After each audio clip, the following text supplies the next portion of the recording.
남편이 설치해둔 그 작은 카메라 렌즈가 주방 구석에서 소리 없이 우리를 내려다보고 있다는 사실을 알게 된 그 순간 제 온몸의 피는 그대로 얼어붙어 유리가 깨지듯 부서져 내렸습니다. 침실 문 너머에서 들려오던 남편의 무거운 발소리가 거실을 지나 우리가 숨어있던 서재 문 앞까지 도달했을 때 저는 제 인생이 비로소 가장 처참하고도 화려한 종말을 맞이하고 있음을 직감했습니다. 어머니, 이대로 도망칠까요? 아니면 이 지옥의 한복판에서 아버지와 함께 다 같이 타 죽어버릴까요? 제 허리를 단단히 움켜쥔 민우의 마디 굵고 뜨거운 손가락이 제 살결을 파고들며 낮게 속삭였을 때 저는 공포로 가득 찬 절망 속에서도 숨이 막힐 듯한 극상의 해방감을 느꼈습니다. 남편의 손에 들린 차가운 금속 열쇠가 문고리를 돌리는 날카로운 마찰음이 온 집안을 울릴 때마다 저와 민우의 입술은 더욱 잔인하고 격렬하게 엉겨붙으며 서로의 영혼을 뜯어먹듯 마지막 탐닉을 이어갔습니다. 그것은 도덕과 윤리라는 인간의 껍데기를 완전히 찢어발기고 얻어낸 죽음보다 더 달콤하고 파괴적인 전율이었습니다. 안녕하세요.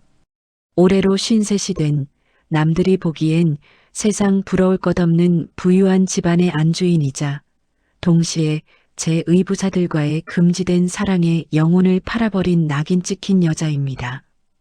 지난 2화에서 남편의 눈을 피해 벌어졌던 그 아슬아슬하고 농도 짙은 유의를 들으시며 많은 분이 저를 향해 손가락질하셨을 줄 압니다.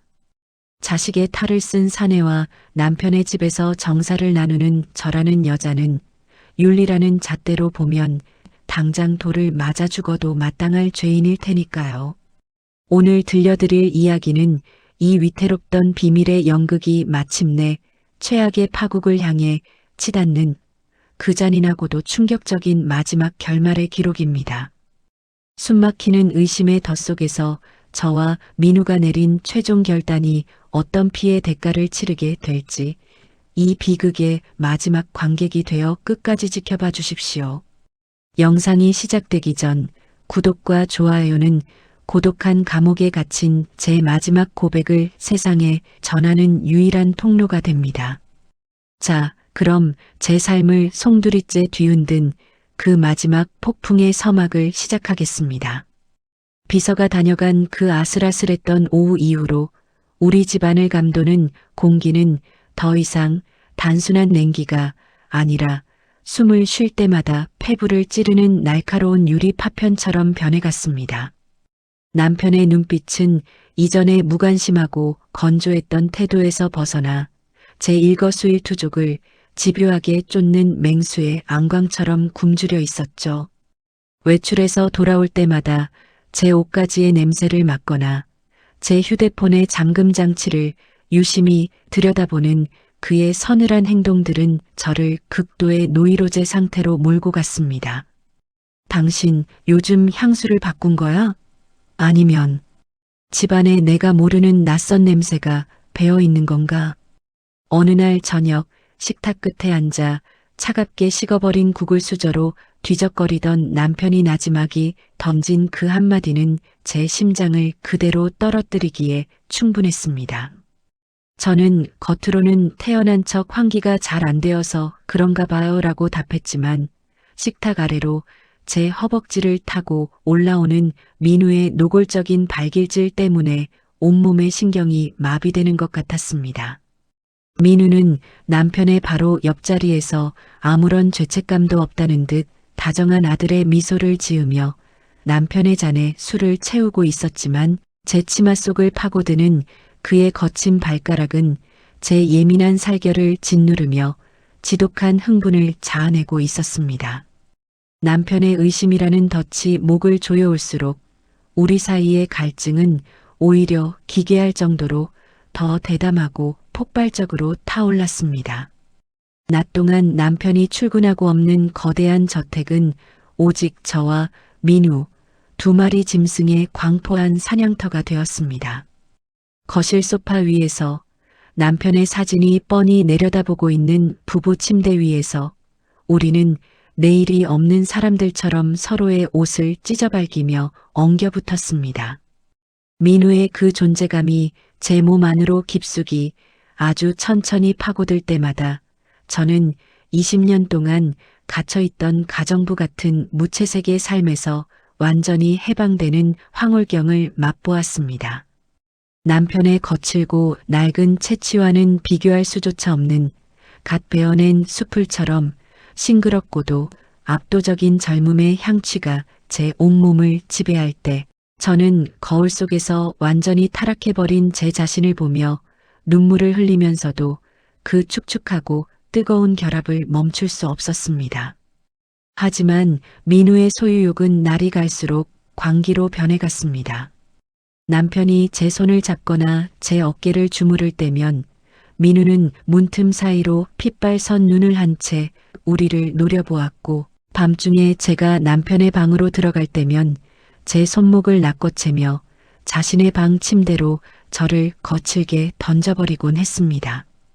그 늙은 인간 곁에 가지 마요. 당신은 이미 내 몸을 받아들인 내 여자잖아.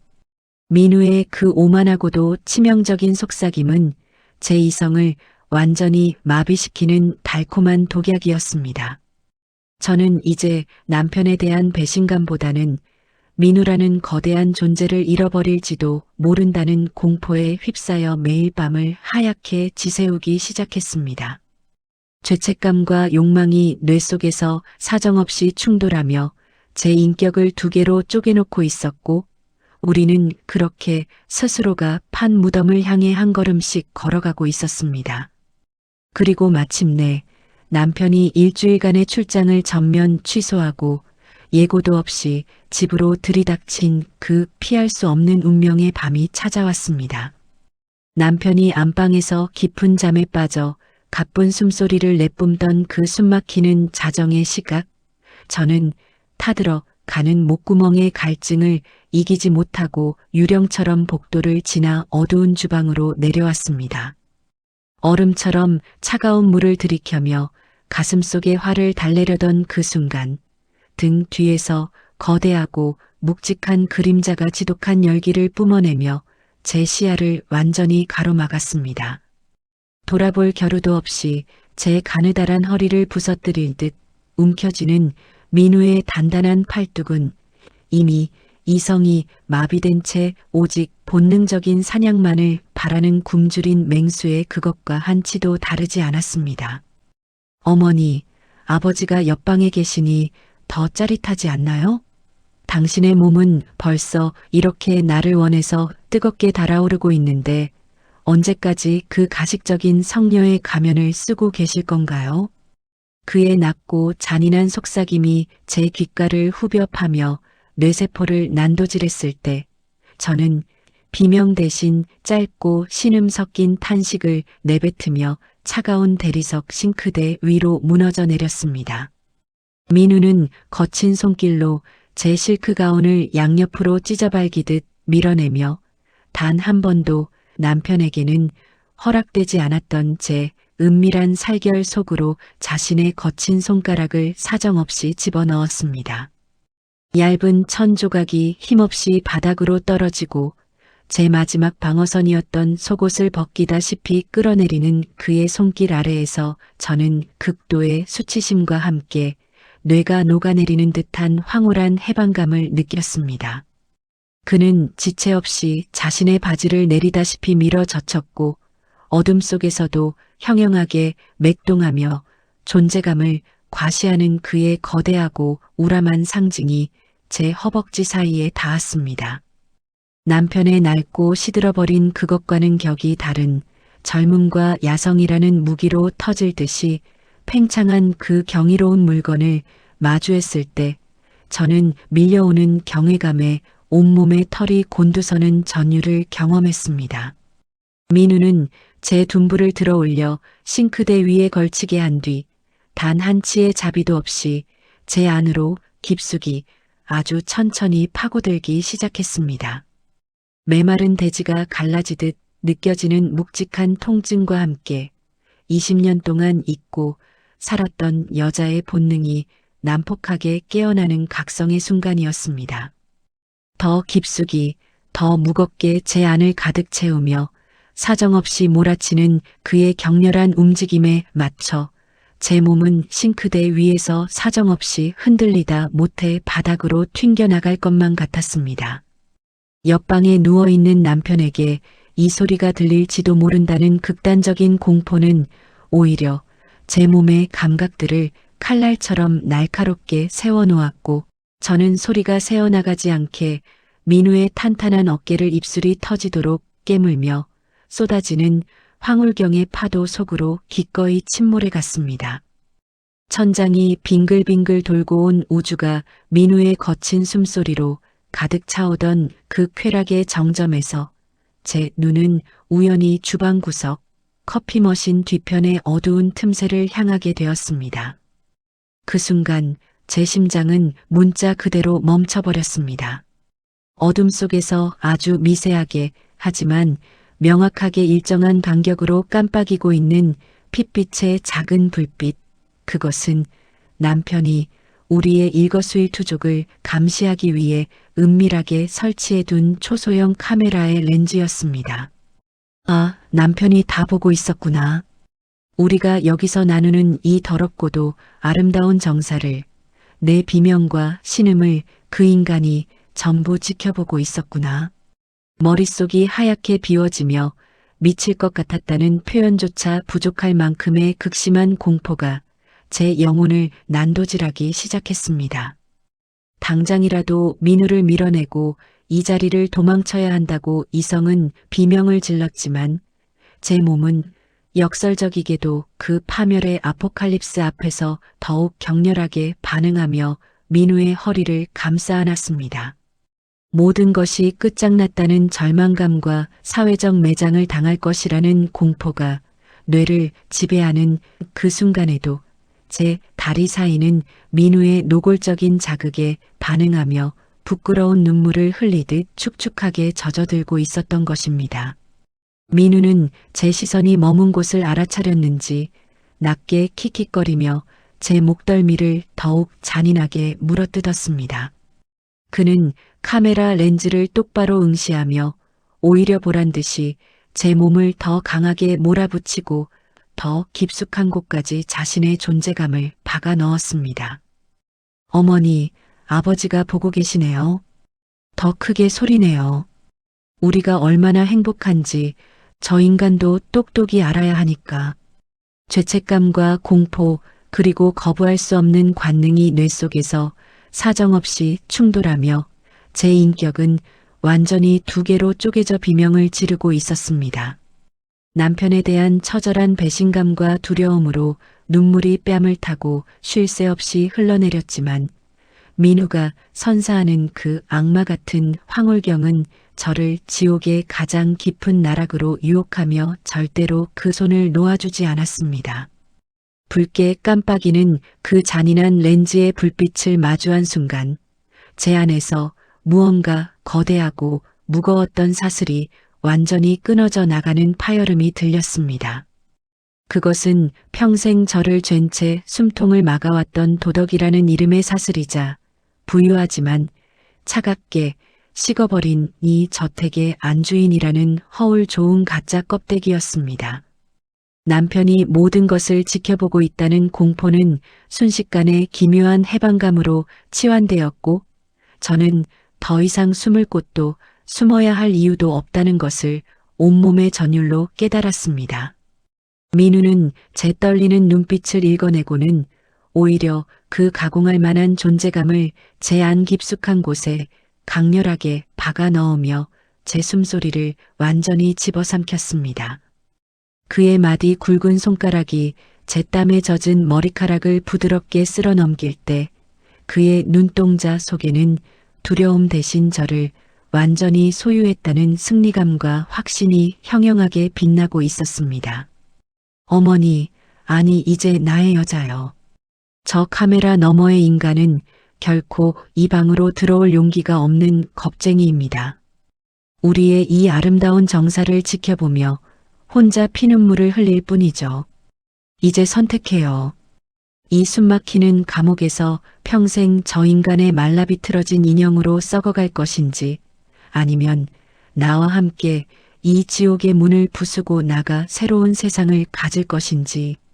그의 낮고 묵직한 음성이 제 척추를 타고 흘러내려 뇌리를 세차게 흔들었을 때 저는 이미 마음속으로 결단을 내린 상태였습니다. 남편의 의심과 감시는 이제 두려움의 대상이 아니라 저를 이 황무지 같은 삶에서 구원해줄 마지막 방아쇠였던 것입니다. 우리는 그 불빛 아래에서 남편의 영혼을 비웃듯 더욱 난폭하고 거칠게 서로의 육체를 탐닉하며 밤이 새도록 멈추지 않는 파멸의 축제를 즐겼습니다. 제 입술이 부르트고 목덜미에 그의 선명한 붉은 흔적들이 낙인처럼 새겨질 때마다 저는 비로소 제가 살아있는 한 마리의 암사자가 되었음을 확신했습니다. 새벽 안개가 저택의 거실을 푸르스름하게 채울 무렵 우리는 단 한 조각의 미련도 없이 침대를 정리하고 일어났습니다. 저는 화려했던 결혼 반지를 빼어 냉랭하게 식어버린 주방 식탁 위에 덩그러니 올려놓았습니다. 20년 넘게 저를 박제해 두었던 그 무채색의 공간을 향한 제 마지막 이혼 고지서였습니다. 민우는 제 손을 단단히 움켜쥐었고 그의 손바닥에서 전해지는 뜨거운 온기는 앞으로 마주할 그 어떤 사회적 매장과 비난조차 기꺼이 견뎌내겠다는 무언의 혈맹과도 같았습니다. 우리가 저택의 거대한 현관문을 열고 나설 때 저 멀리 서재 문틈으로 우리를 바라보는 남편의 핏발 선 눈동자와 마주쳤습니다. 하지만 그는 민우의 압도적인 남성미와 우리의 결연한 기세에 눌려 끝내 문을 열고 나오지 못했습니다. 우리는 그 비겁한 침묵을 뒤로한 채 서로의 체온만을 믿고 끝없는 파멸의 벼랑 끝을 향해 그러나 그 어느 때보다 자유로운 발걸음으로 당당하게 걸어 나갔습니다. 그것은 세상에서 가장 추악하지만 저에게는 가장 화려한 영혼의 낙화였습니다. 여러분, 제 선택이 비정상적으로 보이시나요? 누군가는 저희를 향해 천륜을 저버린 짐승이라 부르며 침을 뱉을 것이고 누군가는 도덕의 이름으로 저희의 사랑을 난도질할 것입니다.